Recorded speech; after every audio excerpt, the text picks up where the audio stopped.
చిన్న మెదడు చిట్లిపోయింది. ఏం మాట్లాడుతున్నాడో అర్థం కావడం లేదు, ఏం మాట్లాడుతున్నాడో అర్థం కావడం లేదు. అంతకుముందే సరిగా మాట్లాడరా. ఇక ఇప్పుడు ఈ దెబ్బలకు, ఝాన్సీ కొట్టిన దెబ్బకు, యశస్విని రెడ్డి కొట్టిన దెబ్బకు ఏం మాట్లాడాలో బిత్తిరి బిత్తిరి మాట్లాడుతున్నాడు. అంత అయోమయంగా మాట్లాడుతున్నాడు. అందుకనే పాలకుర్తి ప్రజలకు, కాంగ్రెస్ పార్టీ కార్యకర్తలకు మీరు ఇచ్చిన తీర్పుకు, మీ అందరి కష్టానికి శిరస్సు వచ్చి నమస్కారం చేస్తున్నానని చెప్పి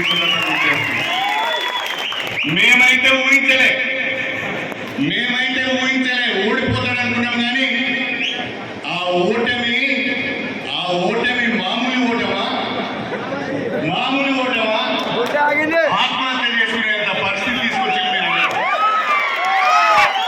50,000 ఓట్ల మెజారిటీ అంటే కొత్తగా రాజకీయాలకు వచ్చిన యశస్విని రెడ్డి ఓటమి ఎరగని నాయకులని చెప్పుకునే వ్యక్తిని మళ్ళీ పాలకుర్తి పొలిమెడలకు రావద్దు అని చెప్పి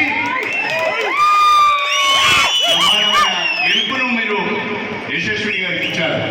నిజంగా మీ అందరికీ కూడా హృదయపూర్వకంగా పేరుగా అభినందనలు తెలియజేస్తున్నాను, ధన్యవాదాలు తెలియజేస్తున్నాను.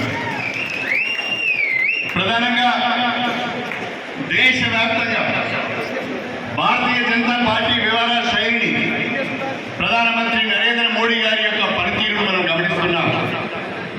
గడిచిన 10 సంవత్సరాల కాలంలో నరేంద్ర మోడీ గారి ద్వారా, భారతీయ జనతా పార్టీ ద్వారా తెలంగాణకు ఒరిగింది ఏమీ లేదు. కనీసం విభజన చట్టంలో ఉన్న హామీలను కూడా నెరవేర్చలేని దద్దమ్మ ప్రభుత్వం నరేంద్ర మోడీ గారి ప్రభుత్వం. తెలంగాణ ప్రజలను మోసం చేస్తున్నది భారతీయ జనతా పార్టీ. తెలంగాణలో విభజన చట్టంలో పొందుపరిచిన అంశాల గురించి మాట్లాడడం లేదు వాళ్ళు. తెలంగాణకు ఏం చేసినామో చెప్పడం లేదు వాళ్ళు. భారతీయ జనతా పార్టీ విధానాలు ఏంటో చెప్పడం లేదు. మాకు ఓటేయని మాత్రం అడుగుతున్నారు, ఎందుకు ఓటేయాలో చెప్పడం లేదు. ఇవాళ భారతదేశంలో గడిచిన 10 సంవత్సరాల కాలంలో నరేంద్ర మోడీ గారి ప్రభుత్వంలో ప్రతి ఒక్కరికి అన్యాయం జరుగుతున్నది. దళితుల పైన దాడులు జరుగుతున్నాయి, మహిళల పైన దాడులు జరుగుతున్నాయి, ముస్లింస్ పైన దాడులు జరుగుతున్నాయి, క్రిస్టియన్స్ పైన కూడా దాడులు జరుగుతున్నాయి.